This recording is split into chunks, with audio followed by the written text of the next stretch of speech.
Hey everybody, how's it going? This is Jesse with the Loader Group at Kick Realty, and I want to talk about Canada's housing affordability problem. Now, the headline of this video is the affordability crisis in Canada. Now, I want to dig a little bit deeper to see if that is true in the sense of, is this across the entire nation? Or are we talking about a few specific areas? Now, let me just start by saying in general, I am fully aware and can feel the pain of the massive inflation that we've all been experiencing over the past number of years when it comes to things like fuel and groceries and entertainment and just all of our daily, clothing, everything. Everything is so much more expensive now. So even here in Edmonton, where home prices are a lot cheaper, we still feel that pinch of everything being just that much more expensive. It's gotten completely out of control.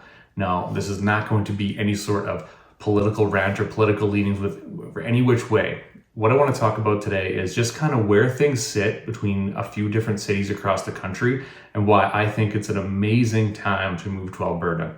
Now, I'm a realtor here, and in the past, I've been a realtor, I think this is year 14 for me now. And in the past, there's always a few people who I end up helping buy a home here in the greater Edmonton area that are coming from out of province, right? But it's usually a handful throughout the year kind of thing, just natural immigration throughout the provinces, job transfer, work transfers, moving closer to family, whatever the case may be. Since probably early 2023, and it really ramped up at the end of 2023 and rolling into this year, it's about a third of my clients now that are coming from out of province.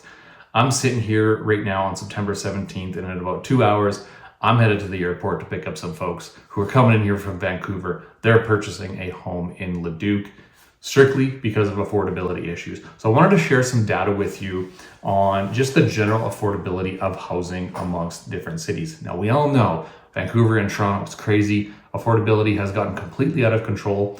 Home ownership is a pipe dream for most younger folks. If you're in your 20s or even your 30s and you don't own a home yet, it's looking more and more like you may not be able to, for the average Joe out there.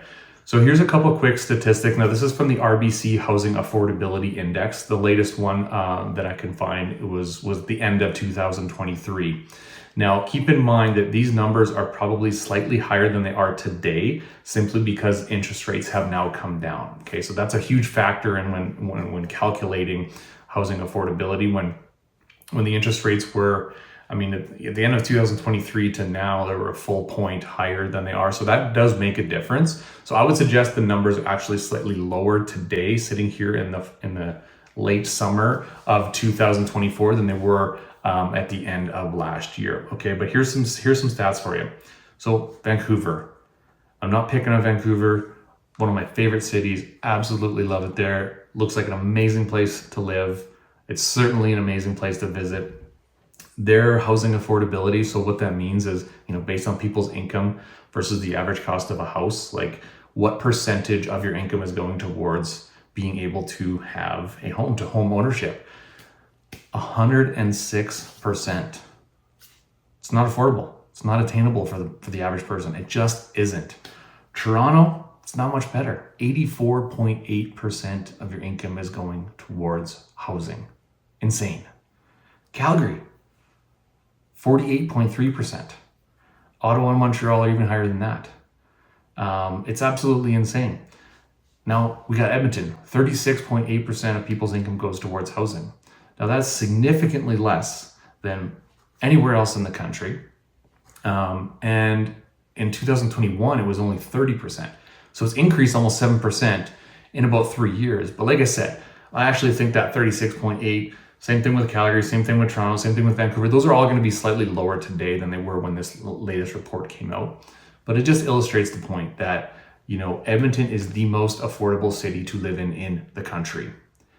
The opportunity here are tremendous. We all know it's an oil and gas province, but there's so much more than that, especially in the Edmonton area. The Edmonton area is a lot more insulated from the oil and gas bust and boom cycles, as opposed to places like Calgary, Lethbridge, Grand Prairie, Fort McMurray, even Red Deer.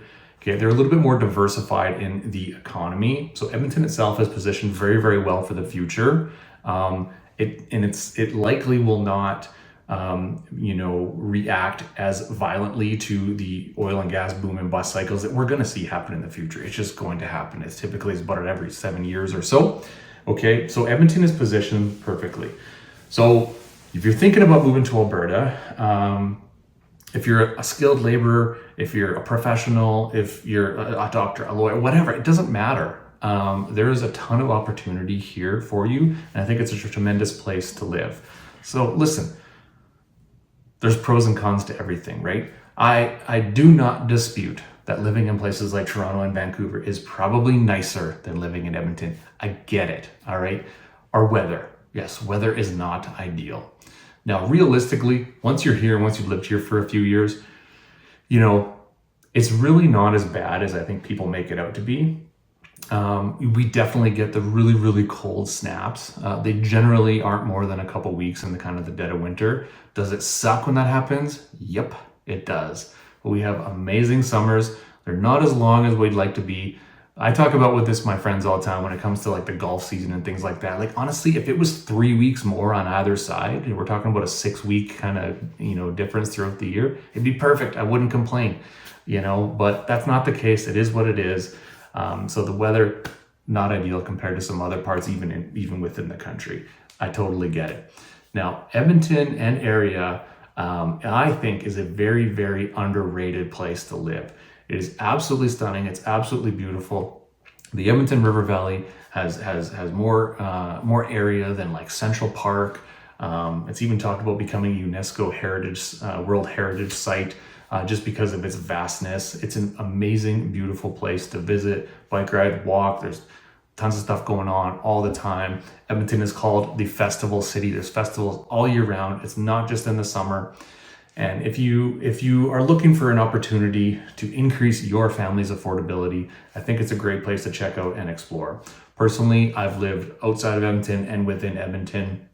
I currently live in one of the suburbs outside of Edmonton, and just that's a little bit more our speed for our family, but there's a lot of great things with living in both. In fact, I've done a video on my channel here about the differences between living directly in Edmonton versus a surrounding community. So be sure to go check that one out. I think it gives you a really good explanation on some of the pros and cons to doing that. Okay, so I know there's a lot of people out there thinking about making the move to Alberta.